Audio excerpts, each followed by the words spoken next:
Halo good people, welcome to Kemevi Trikmo Channel.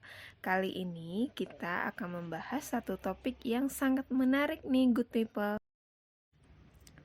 Topik yang akan kita bahas hari ini adalah IPK tinggi tapi susah mendapatkan pekerjaan.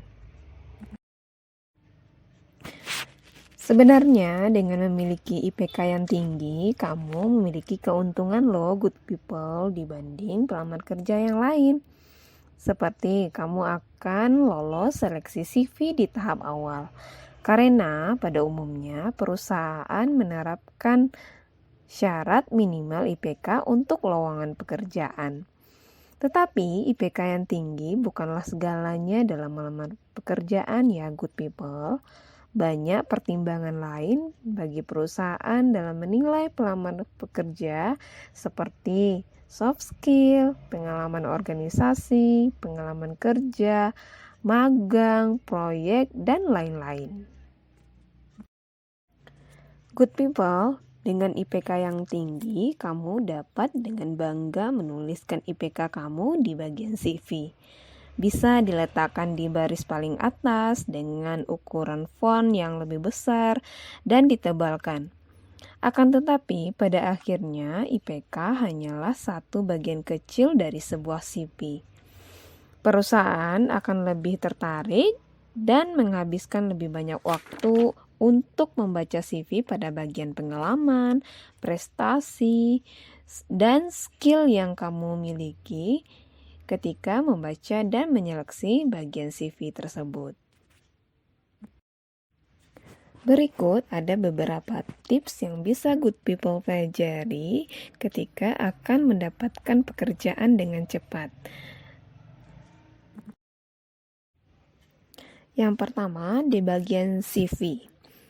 CV ini sebaiknya kamu bisa tulis dengan singkat, jelas, padat, dan tentunya menarik ya good people. Untuk fresh graduate, cukup 1 atau 2 halaman saja sudah cukup. Tidak perlu menuliskan hal-hal yang tidak akan dilihat oleh perusahaan, seperti tempat pendidikan TK, SD, maupun SMP. Pastikan kemampuan yang kamu tulis di bagian CV ini juga sesuai dengan pekerjaan yang akan kamu lamar. Contohnya, tidak perlu menuliskan kemampuan Microsoft Word, Excel di CV ketika kamu akan melamar sebagai web developer.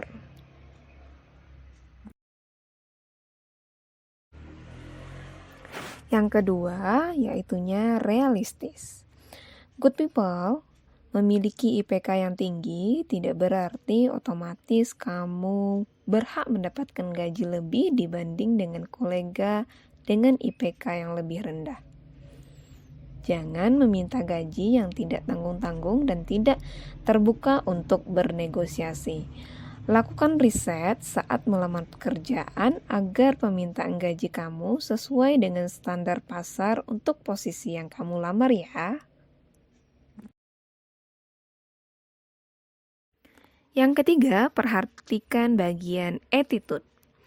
Kompetensi memang sangat penting, namun perilaku dan pembawaan diri juga tidak kalah penting.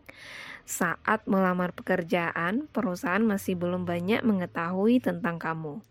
Maka apa yang kamu lakukan bisa menjadi penilaian, seperti datang terlambat ketika melakukan wawancara atau tes kerja, tidak sopan saat berbalas email atau pesan singkat, ataupun duduk dengan posisi yang sesukanya, serta memposting di media sosial yang provokatif dapat membuat perusahaan enggan memperkerjakanmu.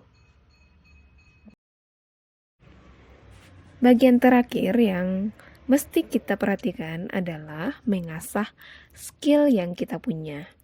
Good people, dalam mempertajam skill yang kita punya, dapat dengan mempertajam bagian hard skill dan soft skill. Hard skill dan soft skill ini memiliki arti penting untuk terus dipertajam agar kita benar-benar maksimal saat tes kerja ataupun saat wawancara kerja. Berikut ini ada beberapa tips dalam meningkatkan skill yang kita punya. Bisa dengan yang pertama, pilih skill yang ingin kita tingkatkan. Yang kedua, melatih skill secara konsisten. Yang ketiga, tingkatkan tujuan dan acuan kita dalam meningkatkan skill. Dan yang terakhir, temukan sumber daya untuk kita belajar dalam meningkatkan skill.